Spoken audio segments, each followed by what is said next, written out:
From crazy to blood, from blood to let go, from let go to a godly government hooker, and not to someone who permitted the actions that caused me to tell my lover I was on the run.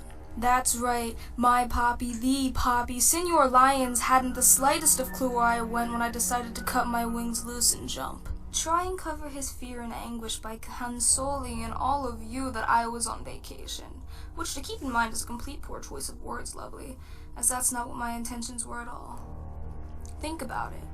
I had a title match in just little under a month when I bounced, so how exactly would an unplanned trip to the Bahamas benefit me?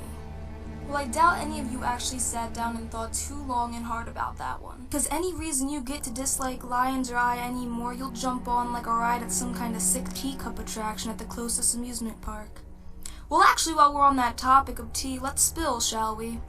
So to my rotten-toothed British babes out there, don't get your knickers in a twist just yet, because I'm just getting warm. And if your speakers don't see quality content, turn me down, which wouldn't be too much of a shock for me considering you all leave me turned off in the first place.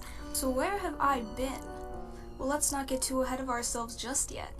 How about we start with what led your greatest gift out the doors and on to the nearest flight to Hong Kong she could get our hands on. But as much as I hate bringing up the past, here I am. So recap time, because I doubt any of you pea-sized minded people can even recall what you ate an hour ago. So let's get started.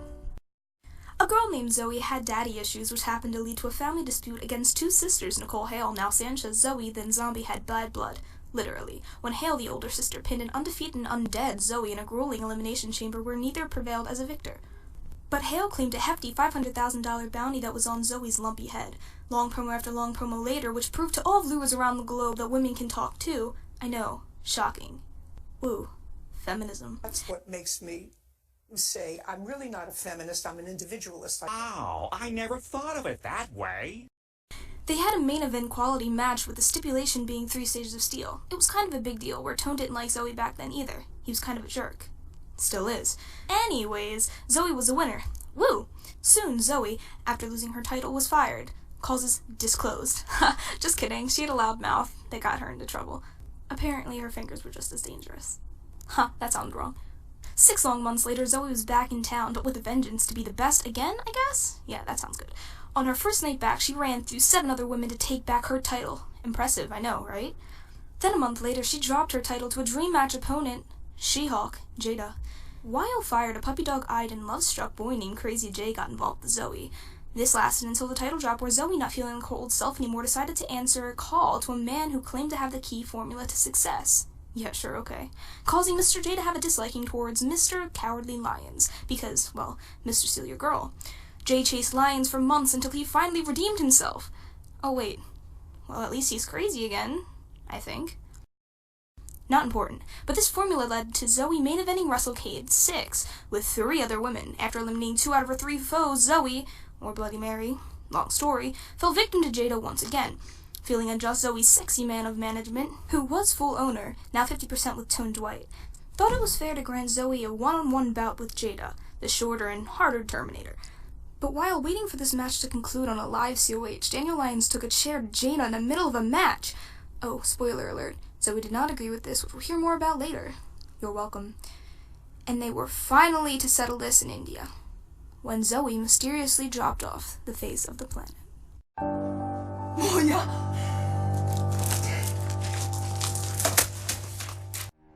Alright, now that all of you have been reintroduced to everything that's concluded within the last few years, where have I been?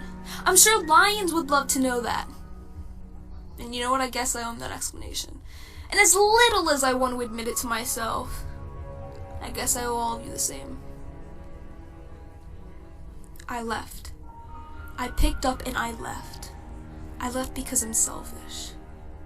I left because I couldn't bear the thought of having to wake up and face the same 20,000 people in attendance who think they're smarter than me. When if any of them lived to be 105, you wouldn't be as smart as my pinky, let alone my whole body. I left because I couldn't bear the thought that I had to hear Daniel moan on and on about how he has this formula for me that I haven't seen nor felt from him. I'm starting to think that maybe, just maybe, I was his formula for success, considering when I finally laid with him, he was unstoppable from the Rumble to WrestleCade. Maybe he's draining me for what I'm worth.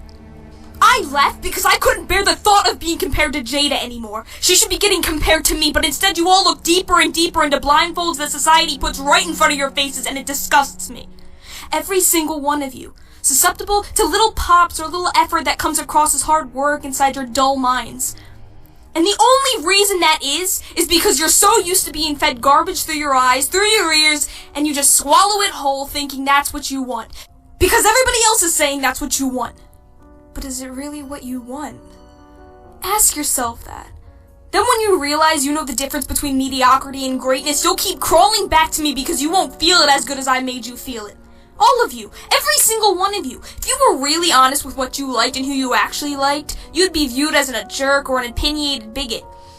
And you're all too weak to not care about what other people think about you, so instead you let it build up until eventually it starts spinning and spinning and spinning, and it spills. Your real thoughts, they spill into your small section of friends that end up agreeing with you in private, all of you weak. I used to be like that. But now, I've changed. I've changed to my real self, my strong self. And all of you weak-minded people either secretly look up to me and pretend to hate me, or you actually hate me because you're jealous of what I am. But you're too stubborn to admit it. And while I was gone, I realized no matter how hard I try, I didn't want to deal with any more of your petty drama. I didn't care about what you're wearing. I don't care what somebody else called you. I don't care if somebody else has a bigger ego than yours and you're upset about it. You want to end your drama? Then shut up about it. But none of you will. Because drama is all that you have in your sad, pitiful lives. So at the end of the day, that's all any of you disgusting members of society have left to hang on to. What someone else said about you, or your friends. It keeps you human. It keeps your life feeling somewhat meaningful. So yeah, I left because of all of you. I went to Hong Kong to find myself, and I did. After my fight with Lyons about him hitting Jada is when I had to pick up and leave. That ruins my reputation. And he didn't tell me he had that planned, but I'll warn him if he pulls another thing like that again, without talking to me, without consoling in me, we're through. And as for why I came back to all of this, let's just say I made a promise to a girl. I'm done wasting my breath and talent with all of you. That's it. Consider the mic dropped.